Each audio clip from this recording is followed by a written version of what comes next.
शुरू अल्लाह के पाक नाम से जो बड़ा मेहरबान निहायत रहम करने वाला है। मैं हूँ इसरा खान और वेलकम करती हूँ अपने यूट्यूब चैनल इसरा किचन हैक्स पर। तो वीडियो को फुल वॉच कीजिएगा, चैनल पर न्यू है तो सब्सक्राइब कर दीजिएगा। चलते हैं टिप नंबर 1 की तरफ, जो कि हमारी खुशबू के हवाले से इस तरह से जो हम बंद खुद से ले लेते हैं।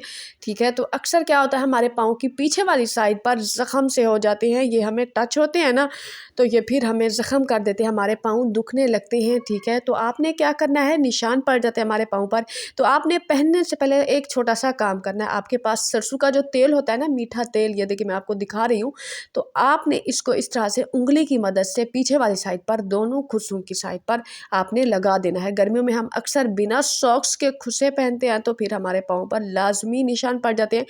और अगर आप हाथ की मदद से ना करें तो आपने इस तरह से टिशू की मदद से भी आपने इस तरह से इसको लगा देना है। थोड़ा सा आपने मीठा तेल लगाना है, तो तेल लगाने के बाद आपको कभी भी निशान नहीं होंगे। इसी तरह दूसरा भी हमारा जो हैक है, ठीक है, छोटा सा, वो भी खुस्से के हवाले से। इस तरह से हम खुस्से बाज़ार से ले आते हैं बाज़ औक़ात जल्दी में, तो वो हमारी शूज़ जो होती है ना बड़ी हो जाती है इस तरह से खुली, तो हमारा पाँव बाहर की तरफ खिसकना शुरू हो जाता है।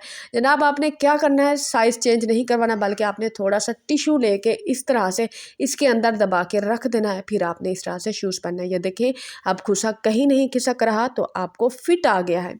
आई होप कि ये छोटी सी टिप्स आपको पसंद आए। तो चलते हैं टिप नंबर 2 की तरफ, जो कि हमारी स्पेशल यूनिक टिप है बच्चों के हवाले से। तो बच्चों को जब हम पालते हैं तो बड़ी एहतियात के साथ हमें पालना पड़ता है। जो हमारी माएँ बहनें, जो बच्चे जिनके पास छोटे छोटे से हैं और ऊपर का दूध पीते हैं, चाहे डिब्बे वाला हो चाहे खुला भैंस गाय का दूध हो, तो जनाब फीडर में हम बेएहतियाती जो करते हैं ना, जिसमें हम गफलत करते हैं, जिसकी वजह से हमारे अक्सर अक्सर वो बच्चे बीमार होते हैं जो अपनी माँ का दूध फीड करते हैं, वो नहीं जो ऊपर वाला दूध फीड करते हैं, वो बच्चे बीमार होते हैं जनाब। तो उसकी बड़ी वजह क्या होती है कि माँ गलती कर जाती है। रात को हम बच्चों को फीडर देते हैं, सुबह को हम काम कर रहे होते हैं, तो बच्चे हमारे पास बाज़ औक़ात फीडर इस तरह से लेके आ जाते हैं। तो जनाब हम क्या करते हैं, सिंपल सा पानी ले लेते हैं, सिंपल पानी इसके अंदर डाल के हम इस तरह से करते हैं। ठीक है, तो आपको दिखाती हूँ, बड़ी एहतियात की बात है, आपने गौर के साथ समझना है और आपने चेक करना है कि कहीं आप भी ये गलती, इस तरह से जो हमारी फिंगर है ना वो निपल के ऊपर होती है। जनाब हम धो रहे हैं, तो क्या आपके हाथ साफ़ हैं, आपके हाथ पर कोई जरासीम नहीं लगा हुआ, छोटे बच्चों को आप दे रहे हैं, तो आपने क्या करना है, इस तरह से सादे पानी के साथ कंघाल के आप बच्चों को फिर दूध दे देते हैं। तो जनाब क्या आपका फीडर साफ़ हो जाता है, जरासीम से पाक हो जाता है? नहीं होता, हरगिज़ नहीं होता। इसी तरह से दूसरी जो छोटी सी टिप है, वो भी इसके अंदर आप दूसरा स्टेप सीख लें। इस तरह से जो हमारे फीडर होते हैं ना, इसके ऊपर वाले जो ढक्कन कैप होते हैं ना, वो अक्सर गुम हो जाते हैं, तो हम उसको खुला छोड़ देते हैं। जनाब कैप गुम हो गई है, बाज़ औक़ात तो क्लिनिक पर या बाज़ार में भी हम औरतों को देखते हैं कि इस तरह से फीडर हाथ में होता है और ऊपर वाली उसकी जो कैप होती है ना वो नहीं होती।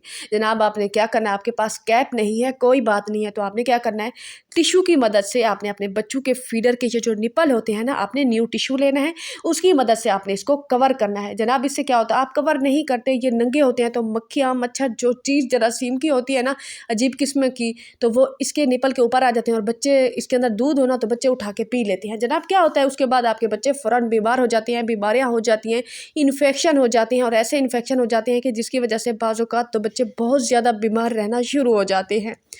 अब तीसरा स्टेप आप सीख लें, निपल फीडर को धोने का जो तरीका, आपने पानी लेना है किसी भी बर्तन में, जो बर्तन साफ़ हो, आपने 1 चम्मच उसमें नमक डालना है और आपने 1 चम्मच इसमें सफ़ेद सिरका डालना है। जनाब आपके घर में जो भी साबुन यूज़ हो रहा हो बर्तनों को वॉश करने के लिए, आपने उसके साथ बिल्कुल फीडर को नहीं धोना, एहतियात करनी चाहिए। ठीक है, आपको थोड़ी सी मेहनत करनी पड़ेगी, तो आपके हज़ारों रुपये बच सकते हैं, जो और आप की टेंशन जो है, आपके बच्चे बीमार होते हैं तो वो भी ख़त्म हो सकती है। इस तरह से एहतियात कर लें।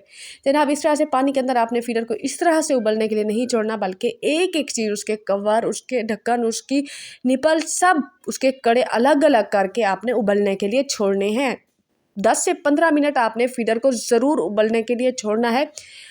ठीक है, हमारे फीडर उबल चुके हैं। अब आपको साबुन के साथ या किसी भी बर्तन में धोने वाली चीज़ के साथ इसको वॉश नहीं करना। आपके उबल चुके हैं, जरासीम बिल्कुल पाक हो चुके हैं, साफ़ हो चुके हैं आपके फीडर। ठीक है, तो आपने सादा पानी के साथ कंघाल के अपने बच्चों को दूध दें, तो आपके बच्चे बिल्कुल ठीक रहेंगे।